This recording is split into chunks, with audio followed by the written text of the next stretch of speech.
And this is Dave Kyle from Kyle's Wood Touch Up and Repair.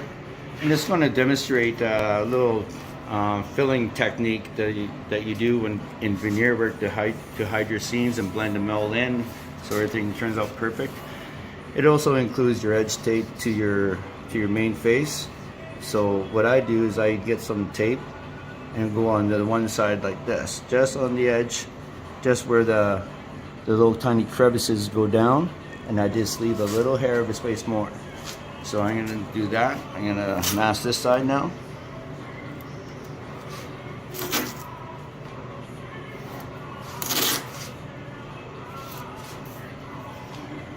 Trying to work in long strokes. It's a little bit faster and efficient. You don't want to. You want to cover the crevices. You don't want to cover the grain of the veneer. In this case, I'm working on a job right now. It's a 8-foot by 8-foot floating pantry, and it's all horizontal grain match. And actually, when you look at it, the horizontal grain flows right through from one side to the other, and that's floating from the baseboard to the ceiling. And this is one of those jobs that, catch a contractor. The previous contractor did a really bad butchery job. Yeah, I'll have more on that when I get closer to finishing the job. I'll get everything illustrated on video and pictorial, and basically of how I did this job and what they actually went through and what they had. So I finished off this one piece. This is actually the end gate panel of what I was talking about. So this is a filling technique that I kind of unorthodoxly through 30 years experience kind of honed in. This type of wood putty is air dry, so you got to keep it covered. So as you see here, I got some on a big glob on my finger. I'm going to just peel that off on the end there. Make sure I'm at the very end. Use my fingers as a guide. I'm going to make a little pyramid right on that 45. And this is an 8-foot length, people. So, and I'm going to have to run out here and get a little bit more. Get another glob. Like that. Finish it going at it again. Right down to the end.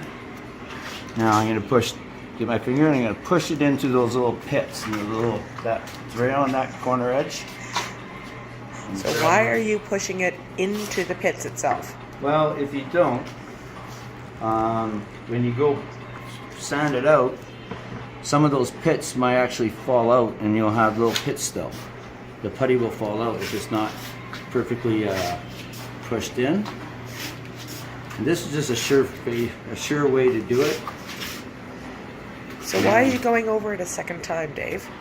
Well, to create that pyramid again, give myself another, because we went this direction the first time. Now I'm going to push it in this direction. Okay. And keep it in mind, we've been about a minute's time. So it's not really taking that long to do an 8-foot strip. While you get other people get a putty knife and go do. Takes them forever and they miss it. So this is just through 30 years of the evolution here. And you want to create that peak again, because when the pits dry, when the putty dries, the pits are going to want to soak it in, and they're going to want to shrink. So that if you create that peak again, right at the 45, then when it shrinks, it will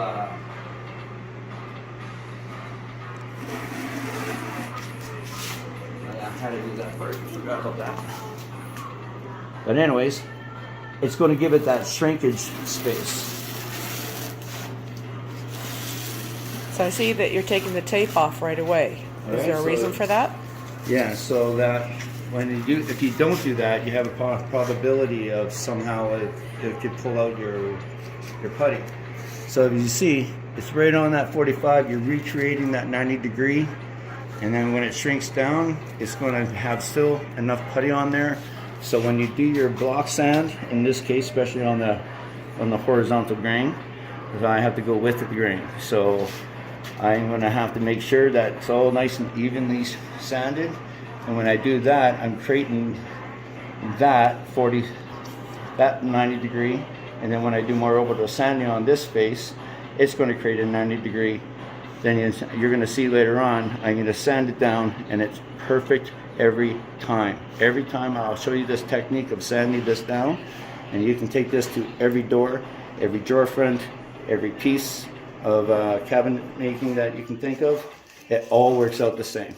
So yeah, stay tuned. Okay, thanks, Dave.